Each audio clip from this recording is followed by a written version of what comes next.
there's a really great expression. This comes from Jack Stack, who wrote an awesome book called The Great Game of Business. And he said, sales without profit is just more work. Sales without profit is just more work. If you 10 times your revenue, so you get 10 times as many customers, you sell 10 times as many widgets, you fix 10 times as many homes if you're a remodeler, or you sell 10 times as many customers coming to your restaurant, okay? Yet you have no added profit at the end.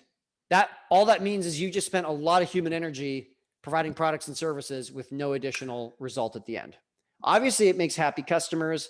Maybe, they bring more, I get that there can be other downstream impacts, but ultimately, if we're not keeping margin, then we get ourselves into trouble. So we got to talk about margin analysis. Okay, we got to talk about margin analysis. So when we take margin analysis, this is when we're saying, okay, if I were to take all my customers, and I were to separate them, maybe your business, like Chris's remodeling business, is very kind of client driven. Like we have, 50 or 100 clients we're working with in a year, and each one is kind of almost its own project, right? Okay, so then maybe I could say, of our 100 clients, how much money did we actually keep on each job, right? Or maybe you split it up differently, and maybe you go by category, right? And so maybe it's like, hey, basement renovations as a group allowed us to not just only make this amount of money, but actually keep a certain amount of money, right? And maybe the next category is like kitchens, right? Maybe another category is building decks, right? Okay, so we're splitting it up, right? If you've got an e-commerce business and you're selling products, so it's not a service like a remodeling business, but rather a product business, you might say, okay, we've got these 10 SKUs that we're selling, these 10 different products.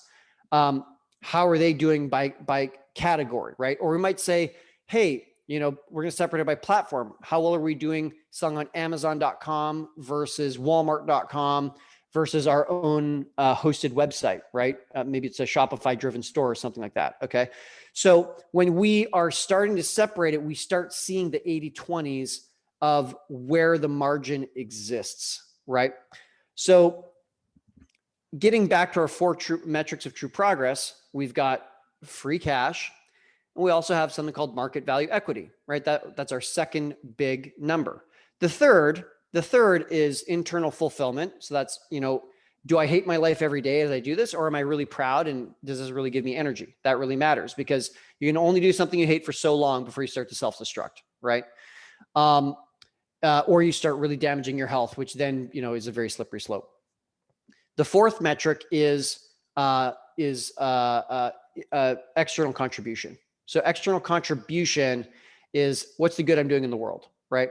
And the thing is if you're missing any one of the four metrics of true progress, it's like having a car with only 3 of the 4 wheels. You can go straight for quite a while, but as soon as you start dealing with any curves at all, like if everything's going great in the business and the numbers, your customers love you, but you hate your life every single day, the second there's a bit of a bend in the road, your car is going to tip over, right?